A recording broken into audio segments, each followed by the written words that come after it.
us to attract investments, we must be well positioned to compete at the world stage. And I've no doubt that the city has a competitive edge. The city is at that stage where we are able to compete with the rest of the world. But we need to also sit back and listen to other speakers and hear what they're saying about how do we make the city of Tshwane competitive in the global space. So as I said that, I would invite Ntatele Hodla to come to the fourth and give us a success factors, give us a critique on how we can best position the city to be a global player. Thank you very much.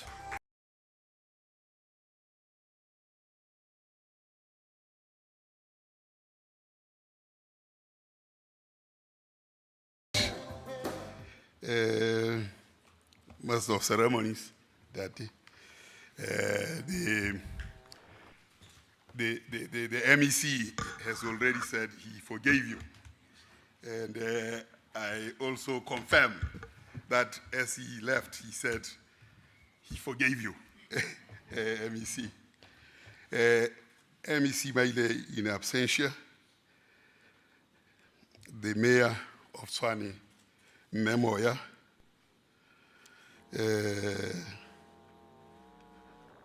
Councillor Mabuza,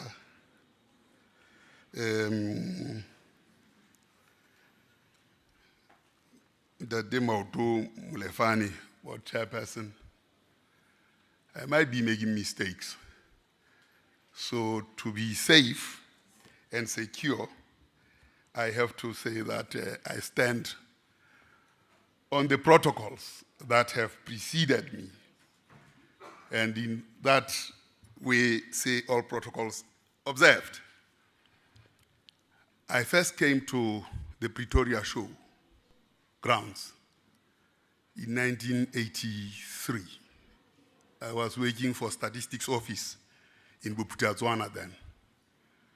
What a wonderful experience. It was an agricultural show. Fantastic. And I'm sure it is possible to bring those showgrounds to that moment of glory because the structures are still there.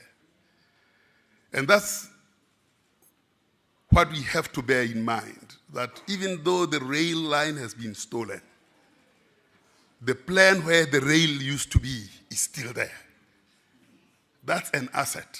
That knowledge of where things were is a serious asset, much bigger than the rail line itself or anything. So, thank you very much for inviting me to come and participate in this investment in Tshwane. I'm a proud citizen of Tshwane, and there's a club here that Zola Mahobe put in good space.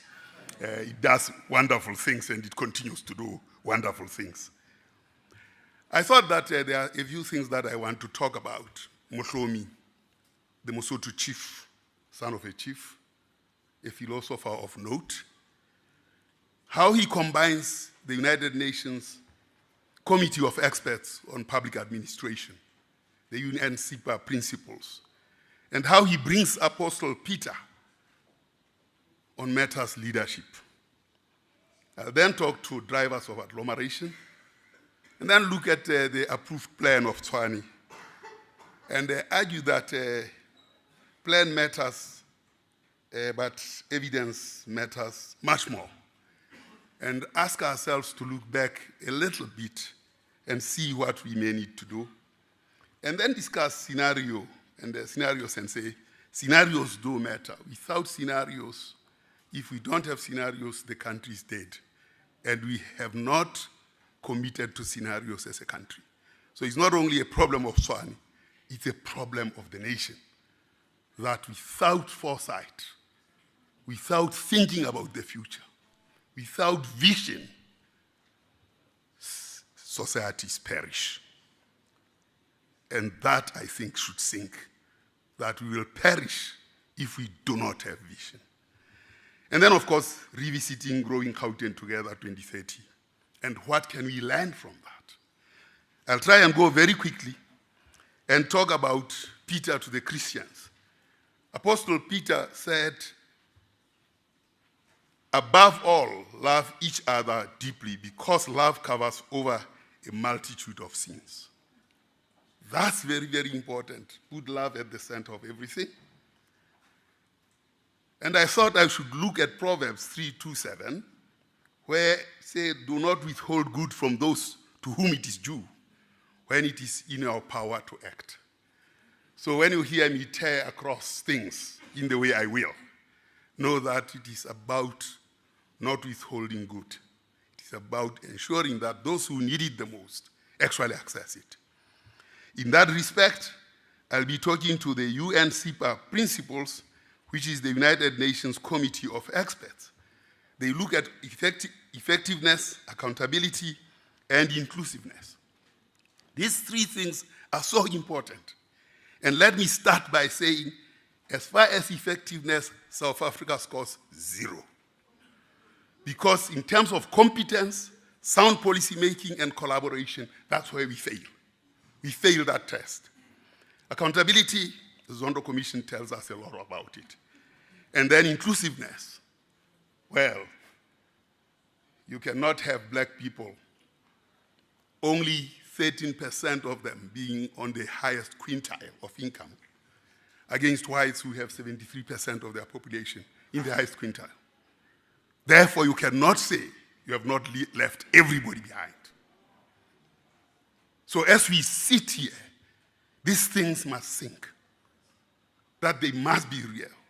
So when I look at the UN-CEPA principles and look at Peter to the Christians and Proverbs, that can be summarized in Mohlomi and Moshweshwe, where he talks, Mohlomi, about a responsible leader.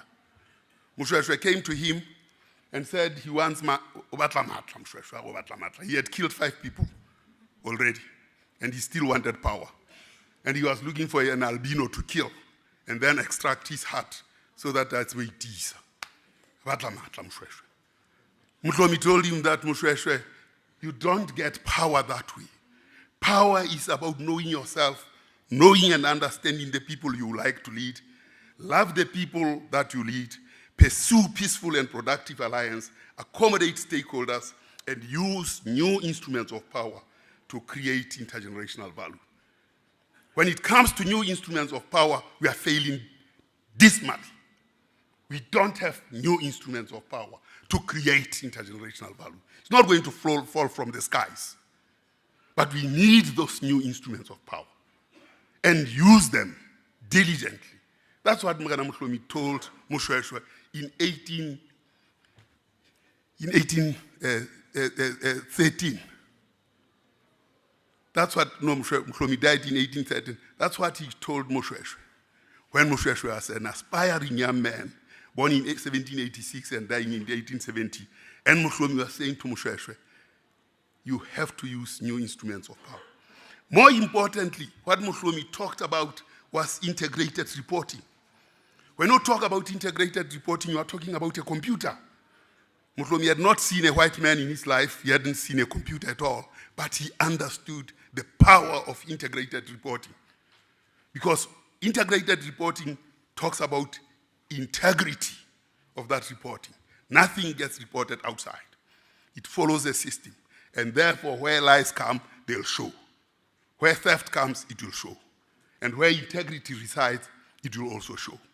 So when Mohlomi got this transformational leadership and defined it, it's anchored in peace, productivity, intergenerational value, and integrated reporting. I can't vouch for South Africa having an integrated reporting. It doesn't.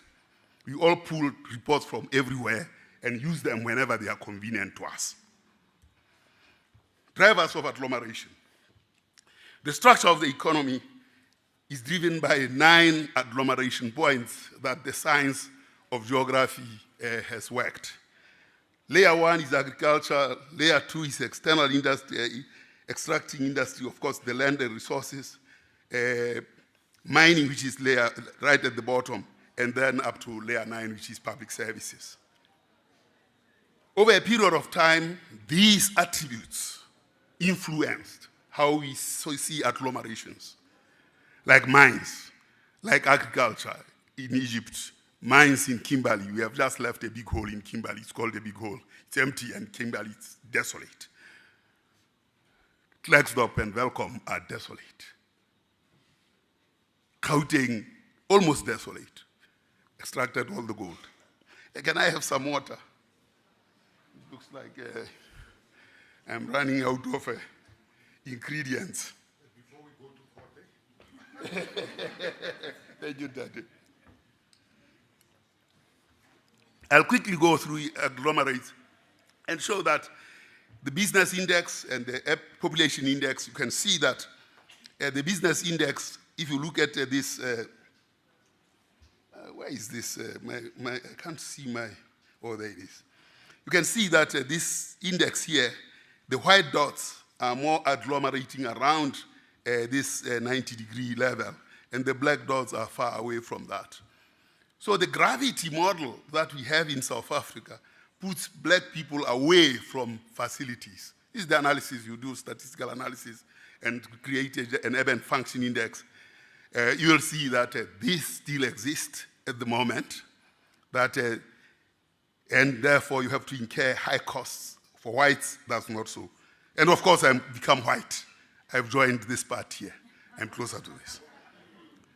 The genesis of South Africa, the pentagon of race, rail, gold, war, and maize, is the DNA of this country.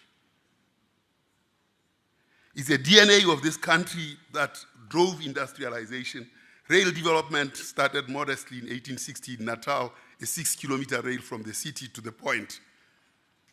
1867, diamonds discovery, gold on the reef, labor for migrant mining complex, the demand for maize and to feed the labor market in the mining complex, and supply of military wear during the Second World War.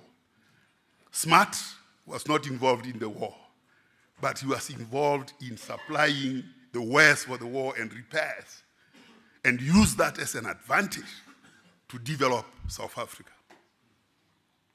That's what Smart did. He was smart, General Smart. Of course, there was apartheid later. Now, if you look at how they placed this rail, just 3 kilometers from the point, from the city to the point in Durban, they said it will substitute the railway age of animation to the wagon age of sloth. It will set upon this portion of barbarism-bound continent the truest seal of the Englishman's presence. How do you like that? I have to put close one nose like that. To the Englishman's presence. It will supersede a state of plodding but primitive action for one of modern enterprise and rapid progress. That's how Piggott defined what he was envisioning. And indeed, somehow, Piggott JP says severe personnel shortages prevail to such an extent that unskilled labor had to be recruited from abroad. They were trained in posts where the need was the greatest, like shanters, for example. Piggott JP would assert that there is availability of unskilled labor, which he described as virile and excellent under white supervision. That's what we are dealing with. The excesses of this bad history. We need to deal with that. Now, if you look at the urban function index and the central place index, as we measured it then, Johannesburg is the highest, Cape Town, Durban, and Pretoria. But now Johannesburg has been diluted by Sandton, and of course, Cape Town is almost taking the top spot. Now, will Pretoria move from where it is at spot number 4 towards being an urban function, having a strong urban function index and a central place index?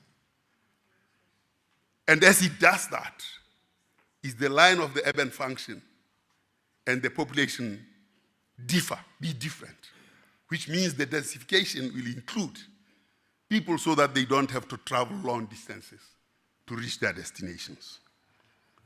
Certainly, we have seen Tshwane and particularly Gauteng overtaking KwaZulu-Natal in terms of population, not because Gauteng is very busy in the bed, but because he's very busy on the roads.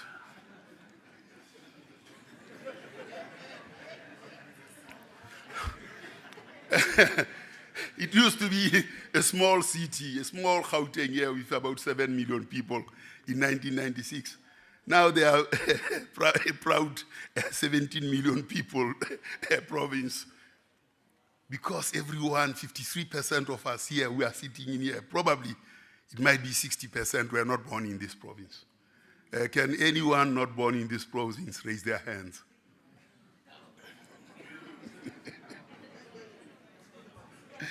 So it's quite a good number. So it is a hotspot. It will continue to be a hotspot of migration. That's why it grew by 1 million people in just 10 years, from 3 million to 4.4 million now. That is Tshwane. I looked at the Tshwane approved plan, and it's captured in page 54. I like the language. It's political. It says facilitate the flow of information, improve the weak IGR. It doesn't say the failing IGR, it says the weak IGR. Intergovernmental relations between local, it says achieve greater clarity, yes, that's the language. It's a diplomatic language for saying, yeah, there's no clarity here. There are a lot of things that are not working well that we have to confront. Gave greater attention to the lack of capacity. When you look at capacity, it's not attention, it's not greater attention. You got to deal with it. It's a critical success factor. It doesn't need greater. It needs to be said for it what it is. So I'm saying that which has been approved is too polite, and it needs to be dealt with the aggression that is required. Now the conclusion on the intergovernmental processes, there must be a concerted effort to integrate and align. Mutlomi says integrated reporting. And when you integrate your reporting, you don't have to ask about concerted. No, it has to be. It's not concerted effort. Right by design, it must be that way. So you don't need concerted. Design says it must be that way, and it must be that way. And when we do that, there could be quality of life.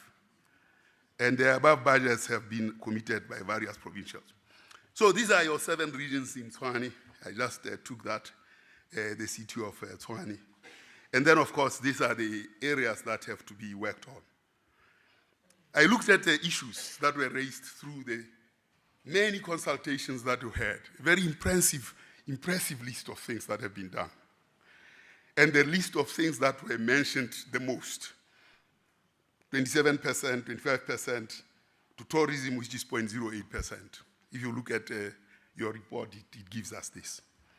I looked at that report. Of course, it has a chart. I just copied the chart and shows that roads, transport, electricity are the biggest problems. Of course, water is also a big problem. I was trying to go to Stats SA, and they said they are not working from there today. It's a mighty, beautiful building. I mean, that thing, it's a first-class building, and they produce first-class statistics. But today, they don't have water, so they are working from home. Now, I looked at drivers of poverty against what you consulted. You see, you have this consultation here that shows the hierarchy of things that are worrying citizens. And I looked at main contributions and drivers of poverty. When you start analyzing that, you see a diametrically opposed interpretation of what drives poverty. What drives poverty of the youth is educational attainment, not the water, not that water is not important or electricity, but it is when they are not learned, when they don't have the education, when there's one person unemployed, when there's this, all that explains 60% of our problems in South Africa. And then, of course, you come to sanitation, water. Of course, the elections are coming next year. We'll be toying and saying, we'll give you water, we'll give you, the politicians will be all over the place promising these things that they don't deliver anyway.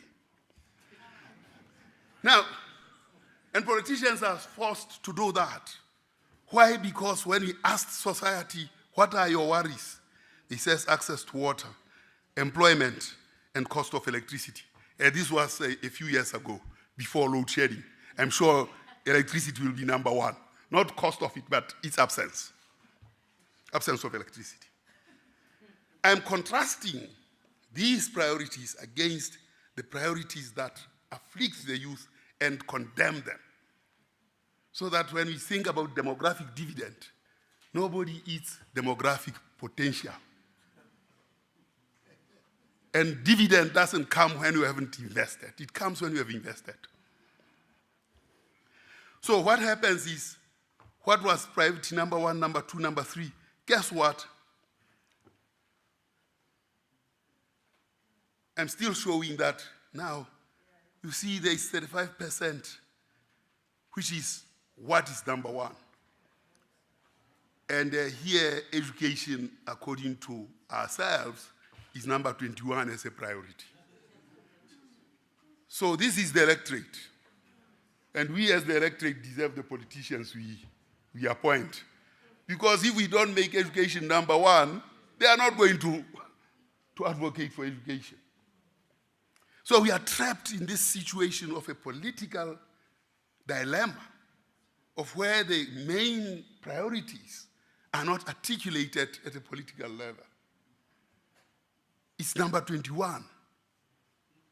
If it's number 21, no politician will come and say, I am an education party.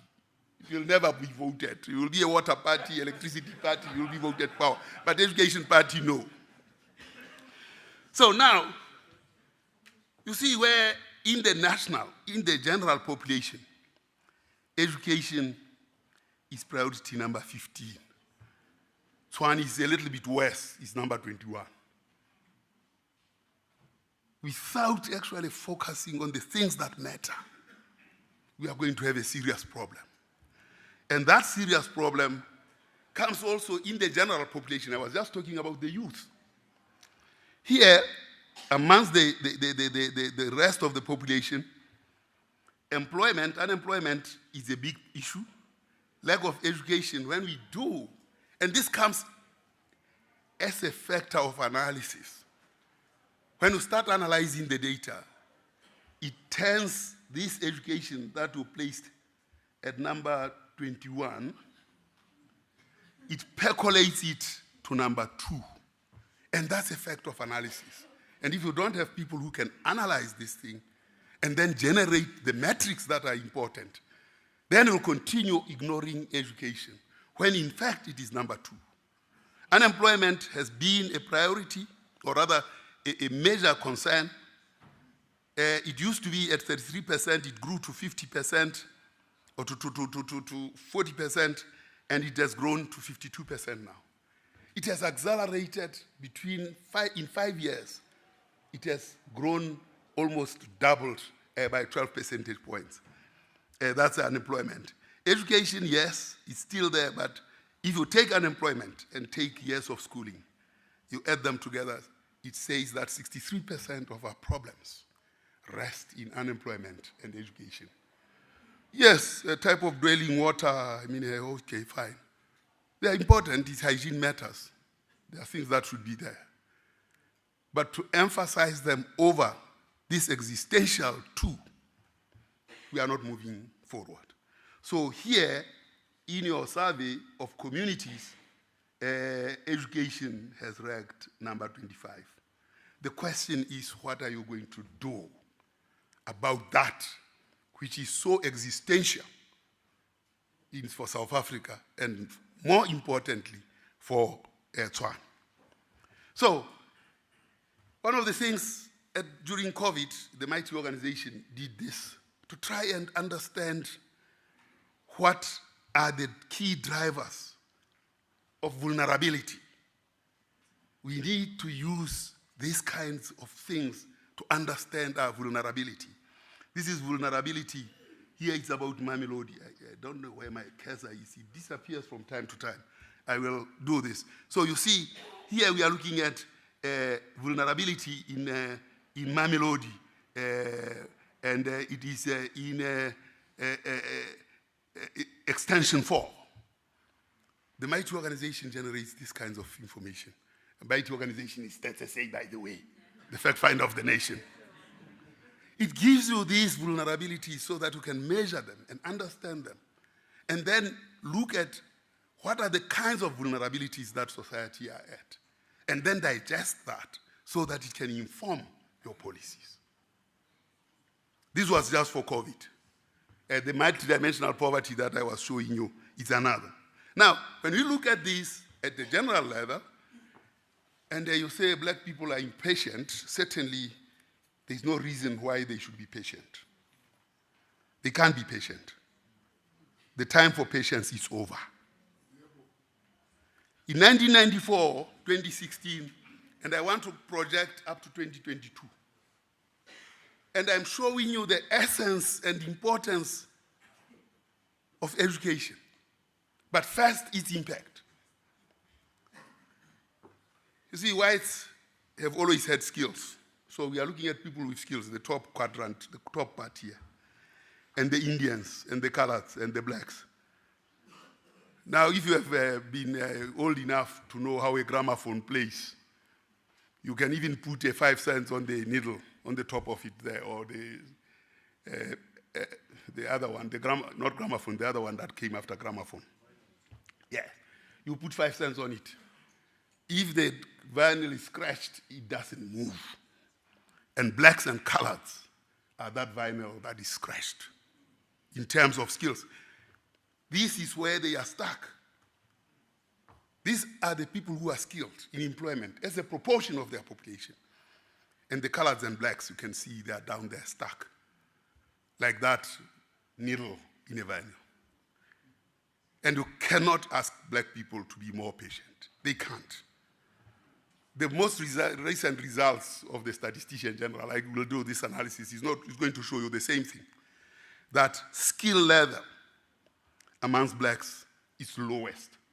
As a proportion, amongst whites, it's grown with liberation to 64, amongst Indians to 61, up there, and then amongst blacks, it's worse amongst those who are 25 to 24, to 34. They used to be 17%.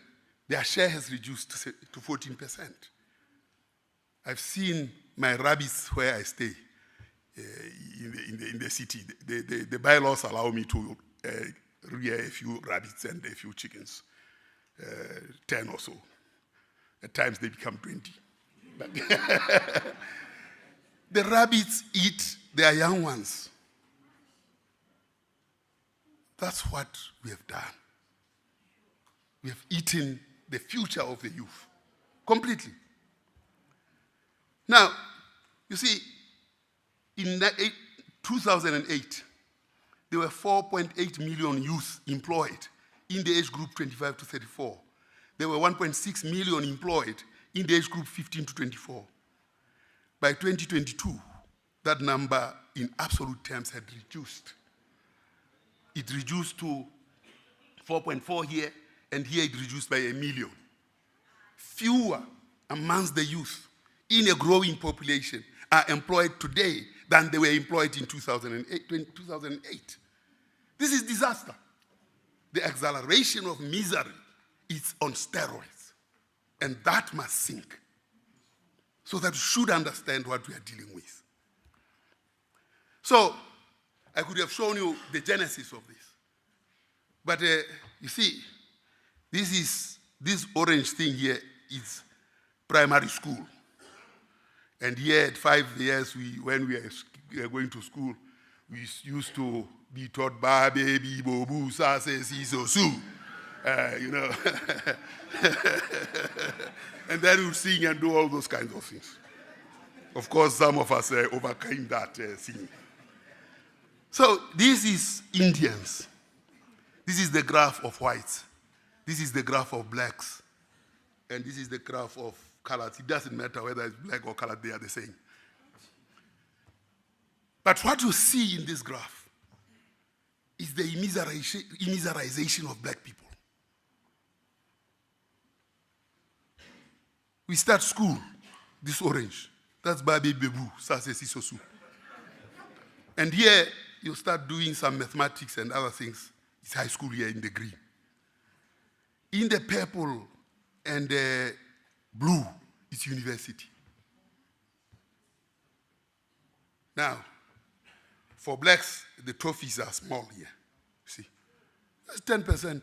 Here it's 70% for color, for Indians, 70%. They've even surpassed the whites. For blacks who are 90%, for blacks and colors, who are 90% of the population, only 10% of them managed to go through university. You cannot rely over such a small percentage to change the fortunes of this country. Forget it. Not in a million years. And that is not changing. Why did the Indians become successful? In 1953, when Verwoerd said, what's the use of teaching Bantu child mathematics when it can't use it in practice? The Indians did a different thing. They opened their own schools and taught children mathematics. There was also an advantage because they came as family, as indentured labor. Not because they were indentured labor, but as they came as family. For blacks, of course, you had to go trek from Transkei to Sfikile until your wife came and said, in Mansur, Sfikile, the iron ore mines in Tabazimbi. I said, well, the Transkei guys were there. The Tswana women treated them well. The women from Transkei said, no. This thing, Eastern Cape, they got there. I was working there in 84. I was asking, what's the name? Why is this name Sfikile? So I got to know that these women came from the Eastern Cape. They said, Sfikile Asiboy.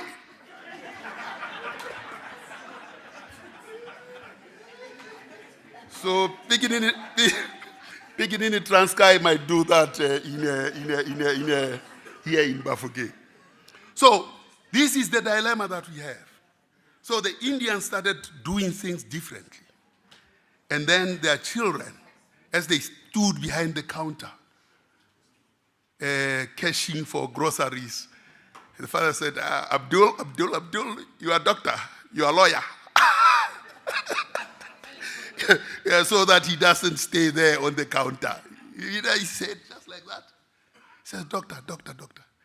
So the Indians are in those categories of professions, and that's why they have surpassed the whites here. But the blacks and colors, forget it. 90% of this country, depending on this weakness here, it's not going to go anywhere. That is why education is so crucial. That is why this demographic dividend is so important. Not demographic potential. Any politician who tells you about demographic dividend in South Africa, go and tell him to go and tell it to somebody else. We are not doing the right things to copy from the Indians in order to deal with the legacy of Verwoerd. Now we have introduced math literacy. Oh, my God. These are the countries that we are trading with. These countries, the people who complete degrees are 80% of the population, 70%, I mean, these lines here just show how long it takes for them to complete a degree. 20% in this country, Austria, that way. But when they spend one more year, 50% of them do that. And when they spend 2 more years, they go up to 70%. Oh, well, a black person at the university spent 7 years there and still not complete. So their population is 80%, 70% graduates. Ours is only 10%. And we want to trade with them. I know. So we've had all these plans. And plans, RDP, as GISA, NGP, GIA, NDP, economic recovery and something.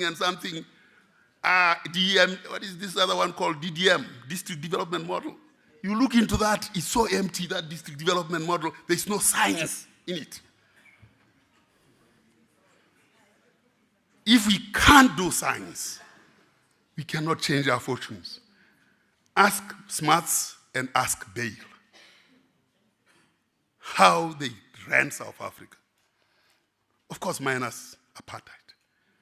But Bale was the scientist of smarts. Who is the scientist of Ramaphosa? None. There's none. And we have inherited this country which had a binary of a president and a politician and a scientist. In China, they are all engineers, top 6.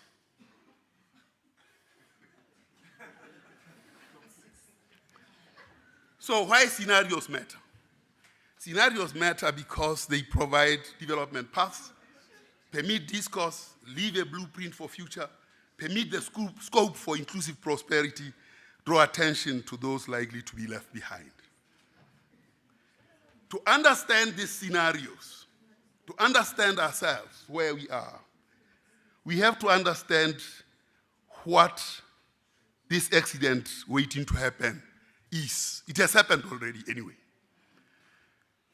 The path to income per capita increases is labor productivity, absorption rate, and terms of trade. We are bad on terms of trade. We are bad on labor absorptivity, labor productivity. We are also bad at absorption rate. So there is no way in which incomes per capita will rise until we fix all of these areas so that in the end, there can be a demographic dividend.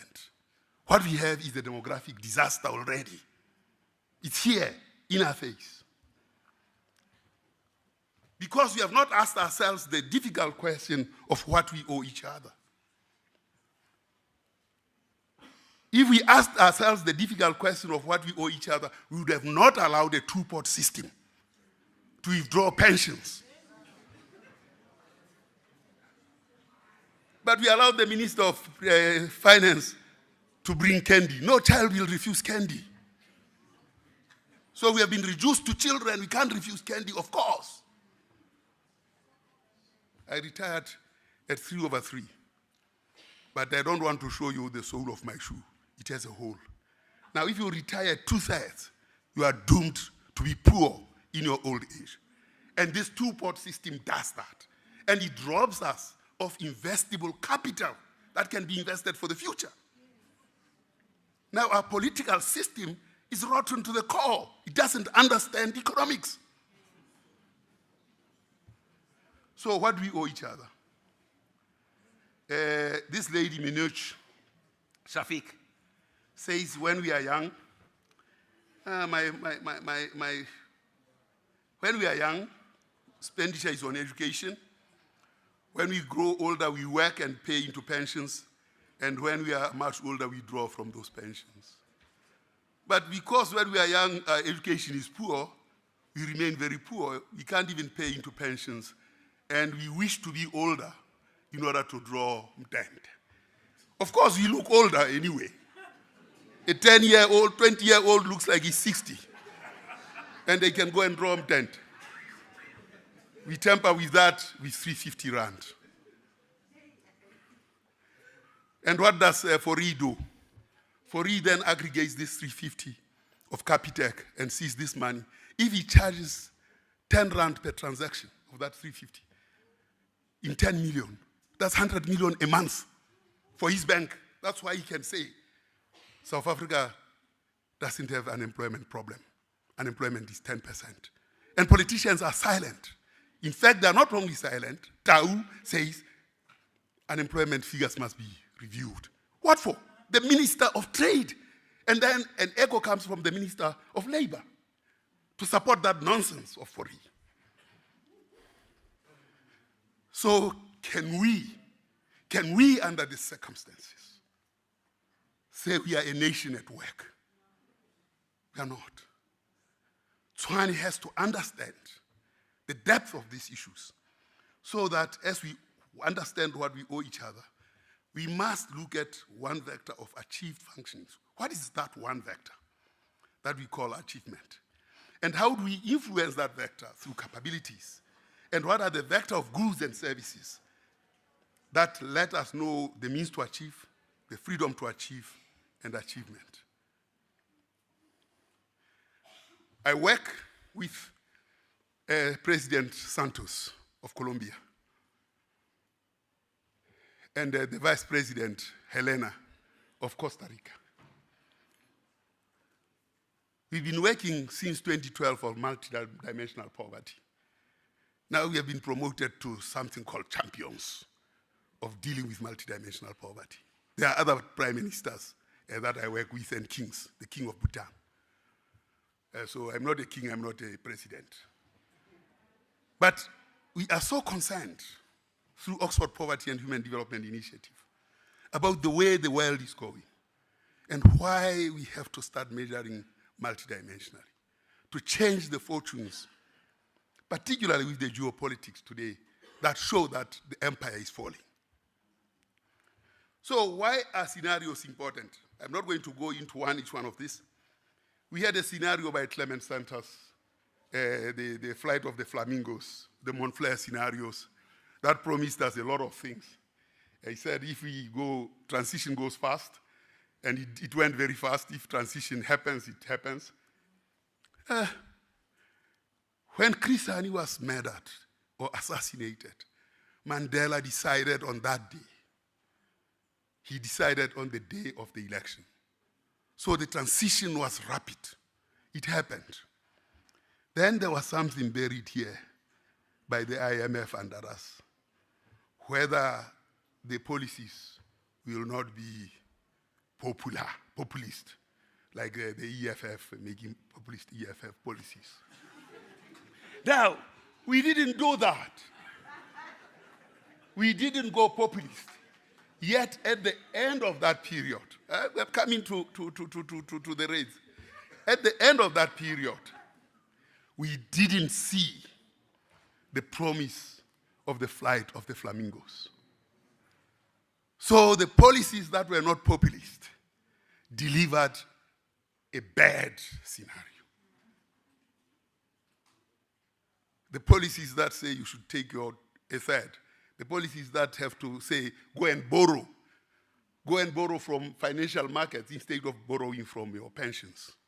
Why should you go all the way out of your pensions and go and borrow somewhere else? So you have to transfer your pensions somewhere else to go and borrow from them. You increase transaction costs. You reduce your capacity to deal with the issues that concern you. That is why economic freedom is a must. I'm not voting red.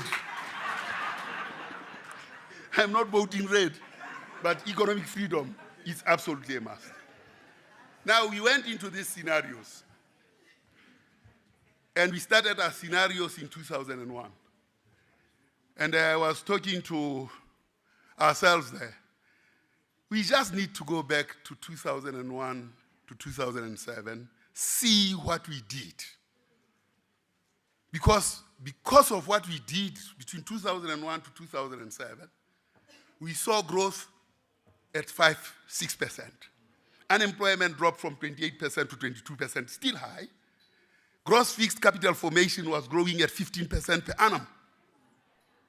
It was sitting at 25%. Credit extension was 15% per annum, growing. All those things, when you look at them, okay, say, I'm done. When you look at those things, all those things, they actually point to a different economic structure, economic path. Yet, today, we are back to the Montflair scenarios. So, we are actually a vulture culture from a guara in terms of the scenarios.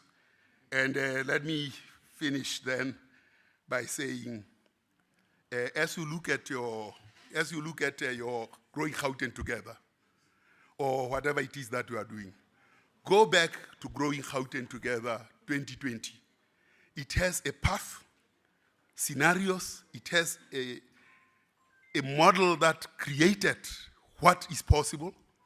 It said Gauteng would produce 3.1 million jobs. It would grow at 6%, and if it does that, it will pull the rest of the country, and this country can still grow at 5%. But if only and only if we change the way our policies are structured. That's the disease that is in us. Doing more of the same is not taking us out of this So we need to go and look at growing Gauteng together. It was well conceived. It had projections and everything. The only thing that didn't happen was that the president didn't come to the party, the treasury didn't come to the party, and the Reserve Bank didn't come to the party. We have to make those to come to the party in order to solve our own problems by ensuring that we grow as China grew, using the heavy to shoot at that which is light, rather than going to borrow from foreign markets. It doesn't make sense.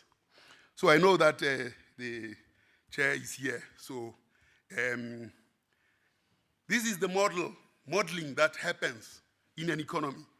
You look at output box, labor markets, you look at accounting consistencies, macro simulation, and all those things bring you outcomes. You go into government, there's none, there's no model like this. We use the CG model that depends on market, free market. And free markets mean you gravitate towards equilibrium. There's no gravitation towards equilibrium here.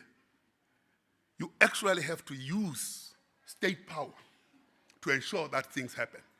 Then the markets, business, will see this. That's what happened between 2001 and 2007. Secondly, I would ask that business goes back to government with the proposals of 2020. Because if it does that, we can actually look at targets instead of projects. And once we have got targets, then we can all agree that these are the targets we are working towards, and the businesses that do best, so those should win. Not to call them one by one like we are doing now, because now we are creating situation for corruption. So thank you very much.